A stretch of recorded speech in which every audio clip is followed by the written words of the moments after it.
Hey, welcome to Performance Reviews, where we give you the review from the technician's point of view, and today we're going to give you a technical tutorial on this Hoover Powerdash. Now, my first recommendation is wash the parts before you get started. Having these parts clean makes a difference. Those brushes are dishwasher safe, top rack, So let's see what's inside this Hoover. Just have these tanks. Now the gasket does come off. Nice silicone gasket though. Those are replaceable. I would assume these are replaceable as a whole unit.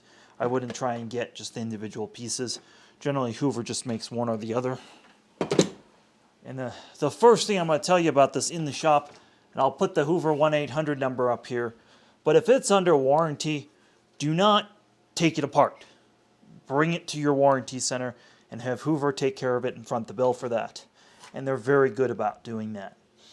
Now, one thing that kind of concerned me about this is this fill tube here. It's two-piece molded. It's not one piece put together, but it appears to be sealed. Mine has not started leaking or anything. And the whole thing is like just this two-piece molded job. You know, they've really used minimum materials. Now, let's pull the brush out, which is easier to do right side up, but one thing I want to note versus previous generations, let's see if I can get this all the way apart to demonstrate this. The cool thing about this is it's clear. You can see this, but right here, if I zoom in the camera,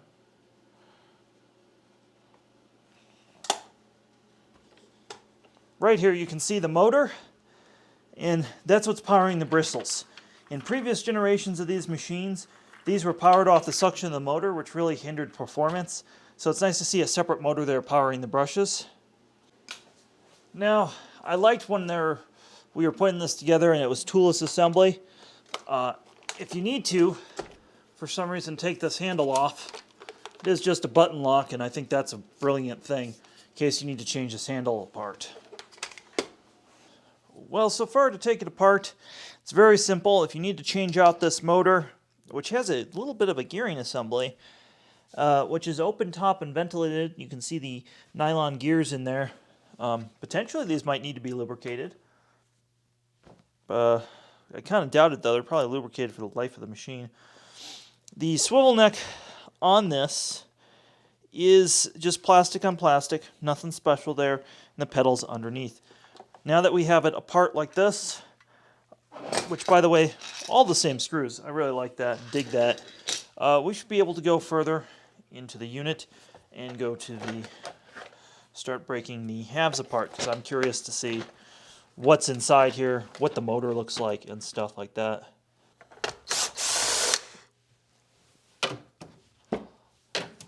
I'll tell you right now, if you were a store that did everything by hand, you would be hating yourself with all these screws. But that's normal when you construct something this cheaply. These screws save a lot of money. And the fact they're screws and not like plastic clips or glued together is a plus at the end of the day. Alright, we got all that. Now I suspect, let me make sure I got that. I suspect the way that this all comes apart is that this fascia has to come off somehow. And I'm just basing that off experience. Oh, look at that fascia. Look at that fascia. Oh, multi-piece fascia.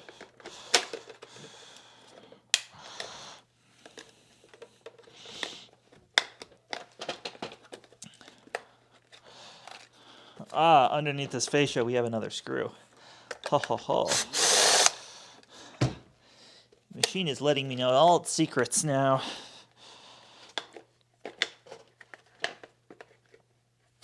Beneath that beautiful white fascia piece.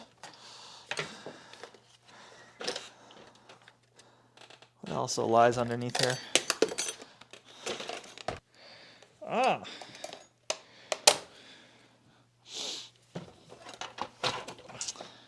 Aha! Now that's the secret, is pulling this black fascia off. Aha. That's interesting.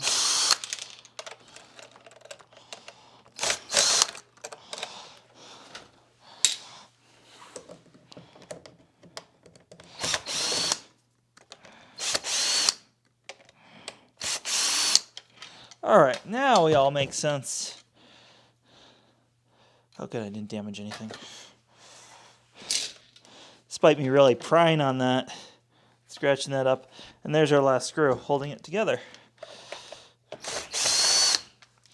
Well, that's going to keep the average person from taking it apart and not breaking it.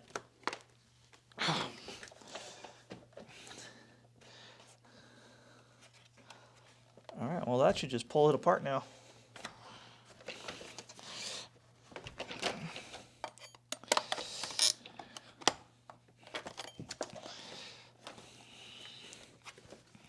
Oh no, there's one more screw under here. Fuck me.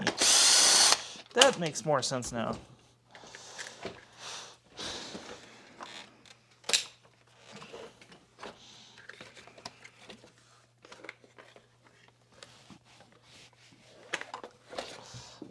Oh, fuck. Now this is going to confirm what I already knew about the machine, but there is no pump inside this machine. This machine releases solution through a gravity feed, and what you're basically doing is through this wire, which might stretch out over time, opens this valve and releases the solution with gravity. Nothing wrong with that solution, but that's how it works. It's not actively spraying on there. It's really relying on the brushes once they're wet and the type of cleaning solution to get the job done. Now the suction tube right here, this comes out. You could actually change this if you needed to. I don't think that they make the part available, but it is changeable. Let's take a look at the motor and the switch. Alright, looking at the motor and the switch is a branded switch similar to what Dyson and Miele actually both use. That's a commercially available switch. That's good stuff. Now the motor has a shroud to deflect air, but there's no sound deadening in here. And that really shows when you have the machine on, because it is super loud. There's no sound deadening. Everything else is very mechanical, very simple. These are, I don't believe these are injection molded. If they are, they're very thin. Yeah, they are injection molded, but I don't know what kind of plastic they used. It's not a resin. Yeah, if we just scrape off, that's not a resin at all. So it'd be nice to see some glass-filled resin in here, but again, which the motor has, but not the actual casing. But again, these things are so inexpensive, it's hard to imagine them doing it any more, like putting any more money into this. The machine is a full bypass, which means if you suck up water, it's going to throw it out the side, and it's cooling itself with a different fan than it actually moves the air in, which is good for the design. So really, kind of what I expected to see in here. Not a whole lot. Nothing bad. Nothing great. And like I said, certain parts like this has some resin in it. If you see how this doesn't scrape the same, you can just tell. You can also tell by the texture. This has some sort of resin in it, which I really like, or some sort of fibers. But everything is very simple. Once you figure out how to get this fascia off, it's very serviceable. I don't think that they're going to be making a whole lot of these internal parts, and a lot of vacuum stores won't want to deal with this sort of stuff based on the price of the machine. The other thing is this Hoover logo just comes on and off here with basically, 2 or 3 pieces you can change and put any name you want on this. So presumably there's a fax and an Oryx version of this machine as well. Now I would never describe myself as a masochist, but I think taking this apart was a little masochistic with all these screws, and it wasn't broken. And I do like using this on my floor, so I'm curious to see if now I can get this machine back together with the battery life I have left in the camera. So, which is about 30 minutes, I think. Should probably check. 23 minutes of battery. So, let's see if we can get this back together in 23 minutes. Suspect I can. Just want to make sure everything is... I'm tempted to put some sound deadening in this machine, but there's no real room to put any foam or anything and not overheat it. All right, that just, well, that's surprising. Now I've got a hardware store's worth of screws here. Luckily, they are all the same. Did not have much torque on them. Let's see if that's too much.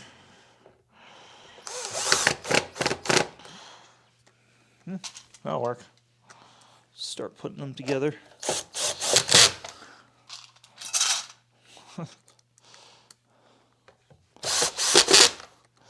I don't know if they're stainless steel or just galvanized. Let's see if they're magnetic. They're galvanized. All right. Start putting these things back together. They use the same screw for everything, which that's quite the engineering feat. Anytime a company can do that, because these all have different positions, different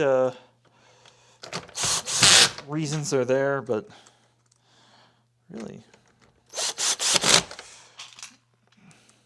not bad at all.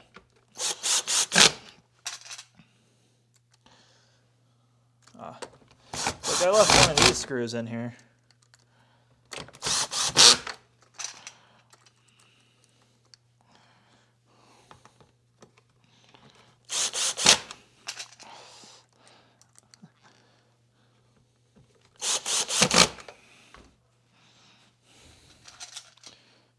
Did I put this one?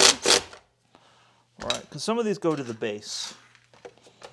And then some of them go right here. All right, we'll put the fascia in. Yeah, it looks like I did that backwards. I was pulling the fascia off. Wow, that's a shame I nicked that. You know, well, all in the name of knowledge, I guess. Come on, get in there, you little... Ah.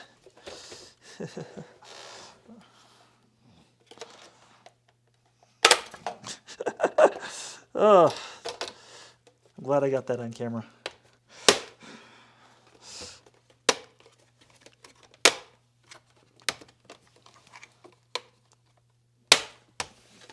There's the fascia. Then this just goes in here.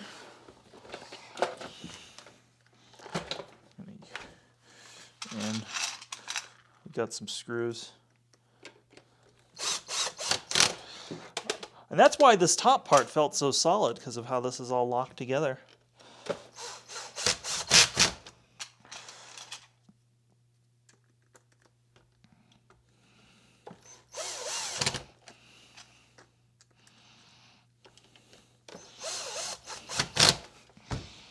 That's really cool. You know, you see car reviewers complaining about this kind of plastic, this shiny plastic that's just shows everything.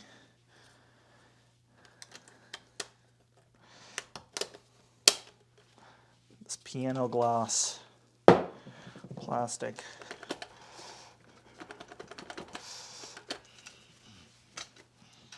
All right. That was easy enough. Let's put the rest of this back together.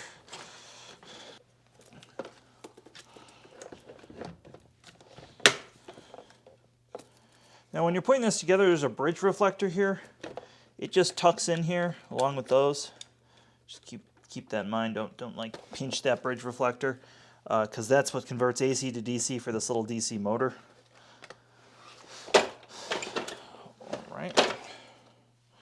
Man, everything is just so simple how this puts together. And this is kind of the improvements. These manufacturing improvements are really what TTI has done to the company. So they're not doing the crazy crap that Hoover was doing when they were under Maytag that made no sense from an engineering point of view. Just put this in. That was interesting. It did leak here on mine because there's no silicone, no seal on these. It relies on the negative vacuum pressure. You know, worst things it could do.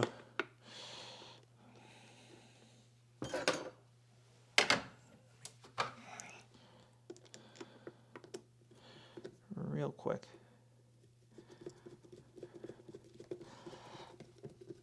This clear plastic, I always kind of do that stuff by hand. Don't really trust, especially since I've never actually torqued this machine before. All right, that's all good. So now there are just a bunch of screws under here, presumably.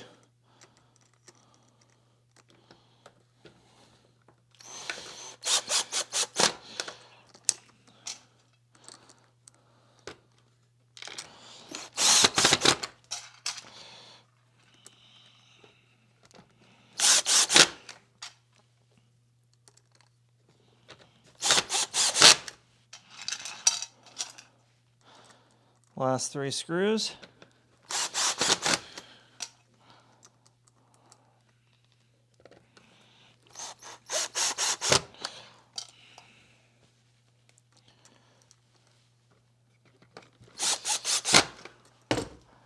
Well, not bad. Now, a couple of things I did notice while we're down here. I'll point out. Zoom the camera in.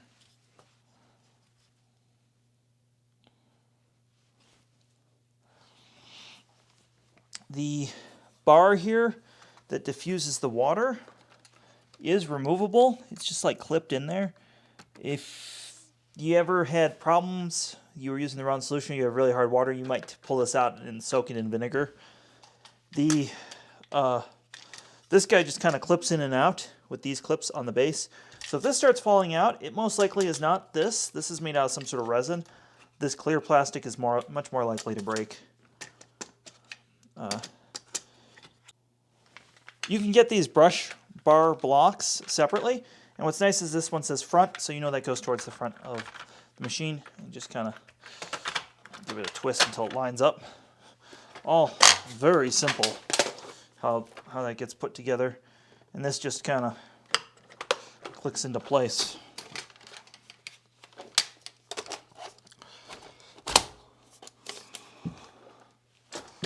Really, really nice.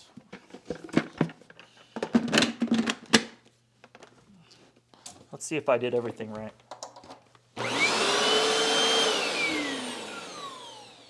Well, that's excellent.